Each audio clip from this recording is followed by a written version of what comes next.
Sabon shugaban hukumar shirya jarabawa na shiga manyan makarantu wato jam farfesa segun ya yi alkawarin dorawa kan kyakkyawan nasarorin da magabacinsa ya samu. Kakakin majalisar jihar Kebbi ya nuna juyayi da kuma alhini kan rasuwar tsohon mataimakin gwamnan jihar Kebbi. Sannan kuma sarkin Gondo ya kira ga masu sana'ar sayar da maganin gargajiya da su yi aiki tare da tsarin kiwon lafiya na zamani. Jama'a assalamu alaikum. Barkamu da sake haduwa da ku a labarunmu na Nta Birnin Kebbi tare da Nasiru Sha'ibu ga kuma labarun kamar yadda suke. Sabon shugaban hukumar wato babban jami'in hukumar shirya jarabawar shiga manyan makarantu ta ƙasa wato jam farfesa segun aina ya fara aiki tare da yin alkawarin ci gaba da gina kan nasarorin da magabacinsa farfesa isaac olede ya samar. Farfesa segun aina ya ce zai ci gaba da kyakkyawan ayyukan da magabacinsa ya assasa, musamman tsarin amfani da fasahar zamani wanda ya taimaka wajen tabbatar da adalci, daidaito, gaskiya da kuma riƙon amana a tsarin. Ya ce ingantaccen kwarewa da kuma yana talakawa. Ya ce ingancin kwarewa na hukumar ya ta'allaka ne kan kyakkyawan ɗabi'u, ingantattun tsare-tsare da kuma kyakkyawan haɗin gwiwa da masu ruwa da tsaki. Shugaban hukumar jam mai barin gado farfesa isaac olede ya bayyana ƙa'idodinsa biyar da suka taimaka masa wajen samun nasara a lokacin da yake shugabancin hukumar jam. Ƙa'idodin kuma sun hada da kyautatawa jin daɗin ma'aikata, ladabtarwa, amfani da fasahar zamani, gaskiya da kuma gina kyakkyawar alaƙa. Farfesa olede ya bayyana ƙwarin gwiwarsa wajen maganinsa zai taimaka wajen cigaban bunƙasa nasarorin da hukumar ta samu.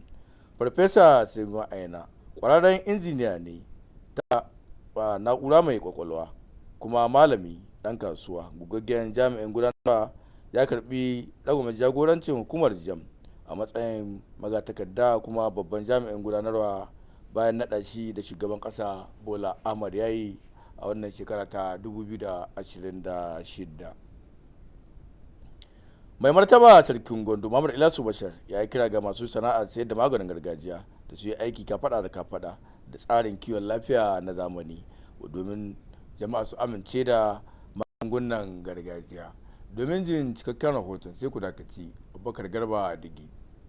Taron addu'o'i na musamman na wannan mako a fadar Abdullahi Fodiyo da ke birnin Kebbi ya tattaro sarakunan gargajiya, 'yan majalisar masarautar da kuma mambobin majalisar koli ta masu harkar maganin gargajiya reshen jihar Kebbi. Da yake jawabi ga taron, sarkin ya jaddada muhimmancin kwarewa a fannin maganin gargajiya. Ya shawarci masu maganin gargajiya da su yi aiki tare da tsarin likitanci na zamani a muhimman fannoni guda uku da suka hada da tantance cuta, tantance maganin da ya dace da cutar da kuma tabbatar da adadin maganin da ya kamata a yi amfani da shi.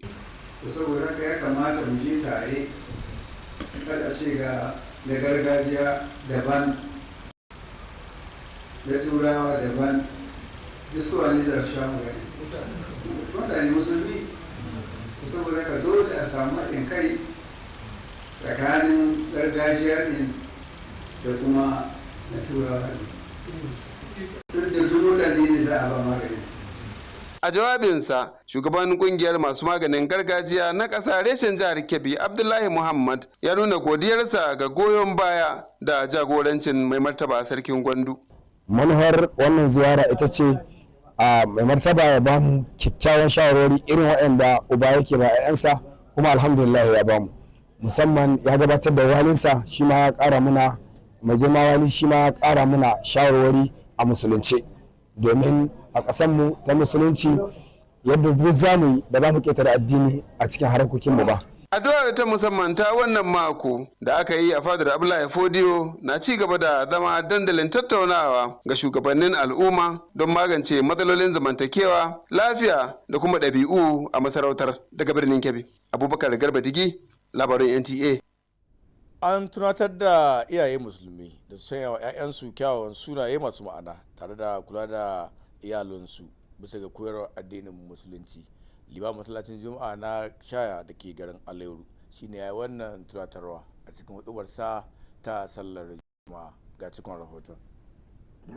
Juma'a na sha Muhammad Awala ya mayar da hankali a hudubarsa ta ranar Juma'a kan kuskuren da waɗansu daga cikin musulmai ke yi wajen sanya wa jarirai suna yadda ba su dace da koyarwa addinin musulunci ba. Limamin ya kawo zoji daga intattuwa da sa annabi Muhammad tsira da amincin Allah su tabbata gare shi, inda ya karfafa wa musulmi gwiwar su rika sanya wa ƴaƴansu kyawawan sunaye. Yana mai cewa nauyi ne da yara ta auren iyaye da su sanya wa ƴaƴansu sunaye na gari tare da tabbatar da cewa sun samu ilimi ta hanyar tura su a makarantun ilimin addinin musulunci da na boko.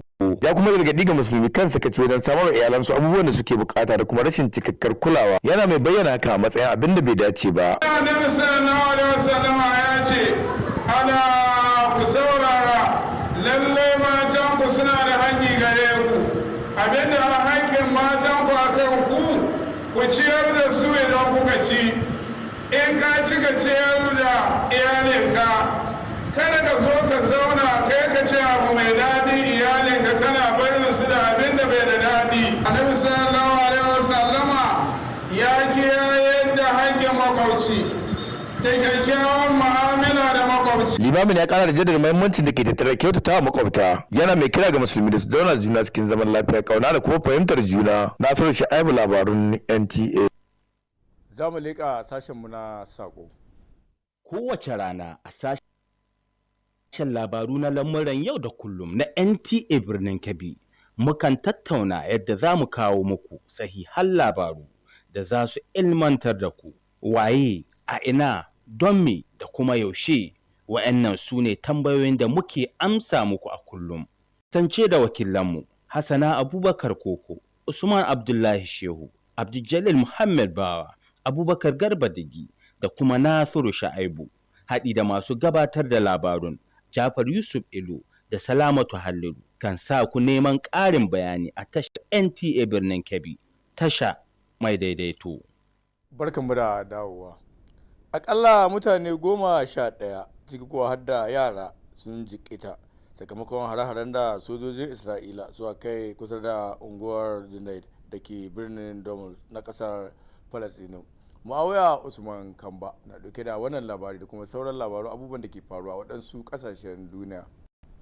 'Yan gudun hijira na Isra'ila da sojoji suka raka sun mamaye garin Tal da wasu yankunan kudu maso yammacin Nablus a cikin sabon tashin hankali a yammacin kogin Jordan da suka mamaye. Akalla Falastinawa 11 ciki har da yara 4 sun ji rauni har da 'yan gudun hijira da sojojin Isra'ila suka kai a unguwar Junaid da ke Nablus a ranar Juma'a, in ji majiyoyin lafiya. A wani ci gaban labarin kuma, adadin waɗanda suka mutu sakamakon girgizar ƙasa mai ƙarfi a kudu maso yammacin Japan ya ƙaru zuwa 34, in ji hukumomi. Gwamnatin lardin Kumamoto ta tabbatar da adadin a ranar Juma'a, inda ta ƙara da cewa wasu mutane 6 sun ji rauni sosai. A halin yanzu, Majalisar Dattawan Indiya ta tabbatar da ƙudirin ƙara hukunci fallasa takardun jarabawa bayan zanga-zangar da matasa suka jagoranta, wadda ta zamo salar gagarumin sauyi tare da tilastawa ministan ilimi na ƙasar yin murabus. Dokar da aka zartar a ranar Alhamis za ta ninka hukuncin ɗaurin gidan yari ga waɗanda ke da hannu a fallasa takardun jarabawa zuwa shekaru 10 ko tarar dala miliyan 1. Daga labaran ƙasashen ƙetare, Muawiya Usman Kamba, labarun NTA. Kocin babbar kungiyar kwallon kafa ta Najeriya Super Eagles Eric Chile ya yaba wa 'yan wasan Fly Eagles bisa ga garumar bajinta da suka nuna da wasan da suka doke kasar Togo. Jafar Yusuf Ilo zai kawo muku wannan labari da kuma sauran labarun wasanni. da ke rike da kambun sun samu damar zuwa wasan dab da na kusa da na karshe bayan da suka samu nasara da ci 3-0 ko daya a kan Sparrowhawk a Yamoussoukro. Bayan da aka tashi babu ci, 'yan wasan mai kaba sun matsawa 'yan gasar Togo lamba inda suka zura kwallo ta hannun Abdul Muiz Adeleke, sana Abdullahi Abelloye ya mai gurbinsa. A wani labarin kuma, shugaban hukumar kwallon kafa ta Afirka ta Kudu Danny Jordan ya tabbatar da barinsa Bafana ta Afirka ta Kudu a ranar Juma'a, wanda ita ce ranar ƙarshe ta kwantiraginsa bayan shekara 5. Bruce ya karfi ragamar horas da kungiyar ne a watan Mayun shekara ta 2021 bayan da Bafana ta kasa samun tikitin shiga gasar cin kofin Afirka wato AFCON. Haka zalika, Corey Jensen ya sanar da yin murabus nan take daga wasa, yana mai cewa ba zai iya rayuwa da kansa ba idan ya ci gaba da aikinsa. Brisbane mai shekara 32 da haihuwa ya gano cewa yana da ciwon gudan jini a cikin huhu biyu bayan wasansa da West Tigers a zagaye na 7. Daga labarun wasanni, Jafar Yusuf Ilo, labaran NTA. Tsohon shugaban majalisar dokokin jihar Kebbi Alhaji Salihu mai kasuwa Dangoji ya bayyana aljihininsa bisa ga rasuwar tsohon mataimakin gwamnan jihar Kebbi Alhaji Ibrahim Khalil Aliyu. A cikin wata sanarwa da aka fitar, an bayyana cewa Alhaji Ibrahim K. Aliyu ya rasu da sanyin safiyar ranar Juma'a asibitin koyarwa na Jami'ar Usman Danfodiyo da ke jihar Sokoto bayan fama da gajeruwar rashin lafiya.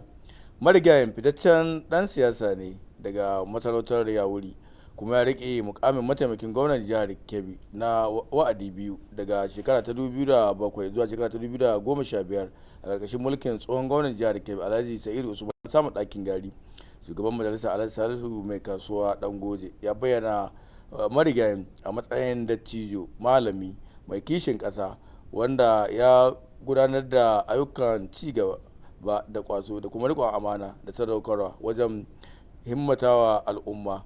Ya kuma yi addu'ar Allah madaukakin sarki ya gafarta masa kurakuransa, ya ba shi aljannatul firdausi, sannan ya baiwa iyalansa da al'ummar jihar Kebbi karfin damar juye wannan babban rashin.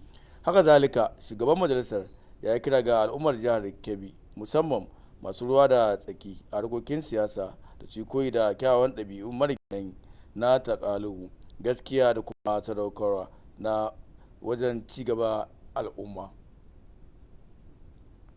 Sai kuma daga hasashen yanayi na gobe Asabar 1 ga watan Agusta na shekara 2026.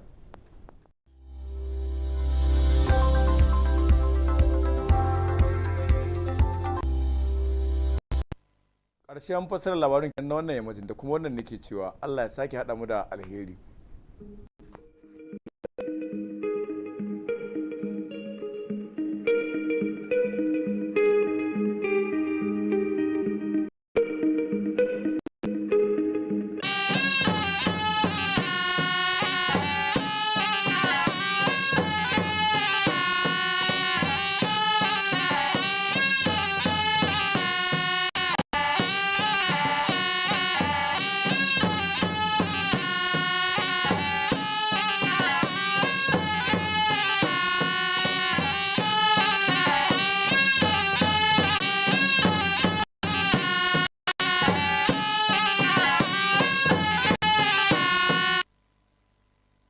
On the news tonight, new General Registrar Professor Segun Aina pledges to build on predecessor's legacy.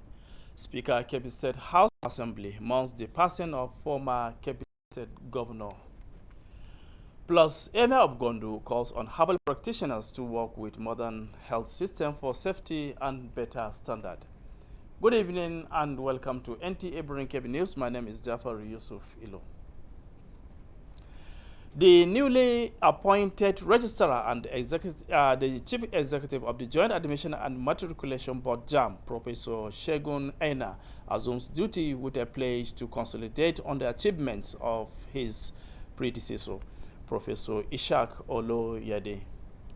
Professor Aina says he will build on the good work of his predecessor, who digitizes the board's admission process, bringing fairness, equity, integrity, and transparency to the system.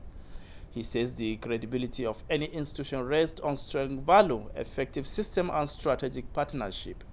The outgoing registrar, Professor Ishaq Oloyede, says institutional development is a continuous process, adding that every achievement provides a foundation for greater progress. Making references to his 5 cardinal principles of welfare, discipline, technology, transparency, and networking, Professor Oloyede expresses confidence in the ability of his successor to sustain and improve on the board's achievement. Professor Segun Aina is a Nigerian computer engineer, academic, entrepreneur, and public administrator. He assumed office as registrar and chief executive of JAM following his appointment in 2026 by President Bola Ahmed Tinubu. The area of Gondu, Muhammadu Ilyas, to work closely with the modern health system to improve standard safety and public trust in traditional medicine. The Emir made the call during the weekly special prayers held at Abdullahi Podium's Palace in Birnin Kebbi. Abubakar Garbadigi has more. Special prayer gathering at the palace of the Emir of Gondu brought together traditional rulers, council members, and members of the Spring Royal Association of Herbal Practitioners, Kebbi State Chapter. Speaking to the gathering, the Emir stressed the importance of professionalism in herbal practice. He advised practitioners to collaborate with modern medical system in 3 key areas: proper identification of sickness, determining the right treatment for a particular ailment, and establishing correct dosage. In his remark, the visiting chairman of the Spring Royal Association of Herbal Practitioners, Kebbi State Chapter, Abdullahi Muhammad, expressed appreciation for the Emir's support and guidance. The weekly special prayer at the Abdullahi Fodio Palace continued to serve as forum for community leaders to address social, health, and moral issues affecting the emirate in Birnin Kebbi. Abubakar Garbadigi, NTA News.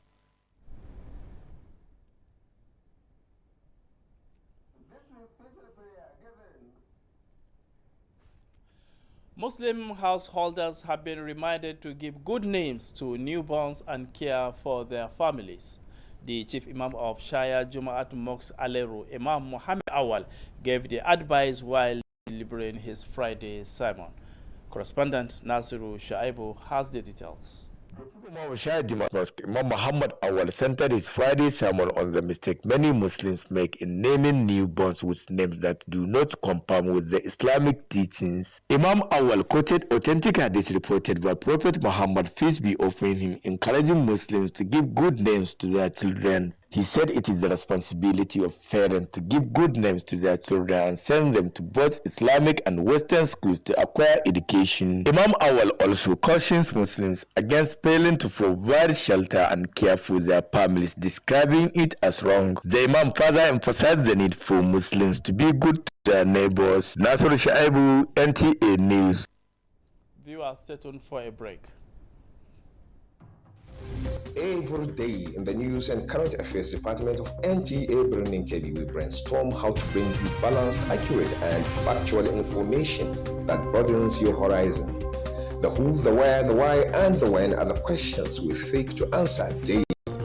Stay up to date with the team of Hassan Abubakar Koko, Usman Abdullahi Shehu, Abdul Jalil Muhammad Bawa, Abubakar Garbadigi, and Nasiru Shaibu. Matched with eloquent news presentation by Jafar Yusuf Ilo and Salamut Haliru, keeps you asking for more on Nta Birnin Kebbi, the Equity Station. Welcome back. At least 11 people, including children, injured in near Junaid neighborhood of Nablus in Palestine. Mawia Usman Kamba report this and other world update.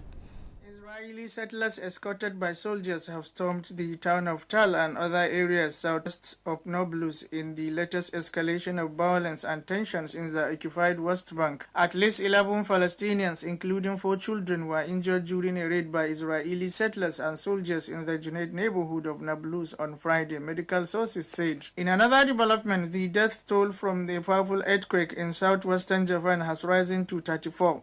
Authorities said. The Kumamoto Prefecture government confirmed the figure on Friday, adding that 6 more people were seriously injured. Meanwhile, India's upper house of parliament has passed a bill to increase penalties for leaking examination papers after youth-led protests called for sweeping reforms and forced the country's education minister to resign. The legislation passed on Thursday will double the maximum prison sentence for those involved in paper leaks to 10 years and raise the maximum fine to more than $1 million. On World News Tidbits, Mawia Usman Kamba, NTA News.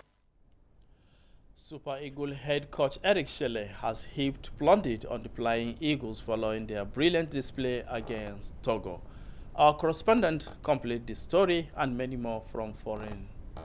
The defending champions secured their place in the semi-final following the comfortable 3-0 victory over the Sparrowhawks in Yamoussoukro.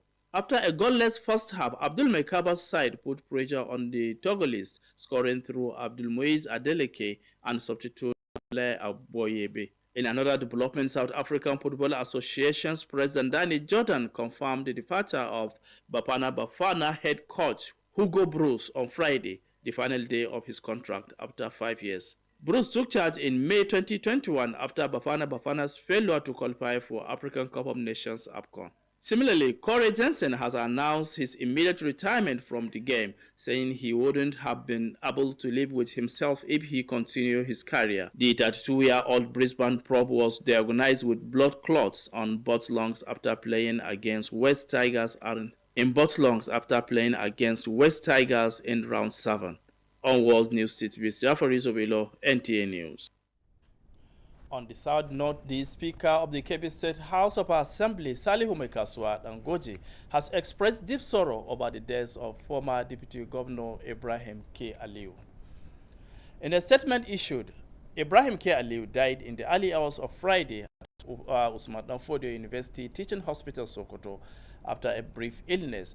A prominent politician from Yaouré Emirate, he served as Deputy Governor of Kebbi State for 2 terms from 2007 to 2015 under the former Governor Alhaji Saidu Usman Nasamu Daikengari. Speaker Dangoje described the late Deputy Speaker as a true patriot who served with diligence, integrity, and commitment to public service. He prayed to Almighty Allah to forgive his shortcomings, grant him eternal rest, and give his family the fortitude to bear the loss. The Speaker also urged the people of Kebbi, especially the political class, to emulate his virtues of humility and dedication to humanity. To end the news, here is the weather forecast for some towns across Kebbi State for tomorrow, Saturday, 1st August 2026.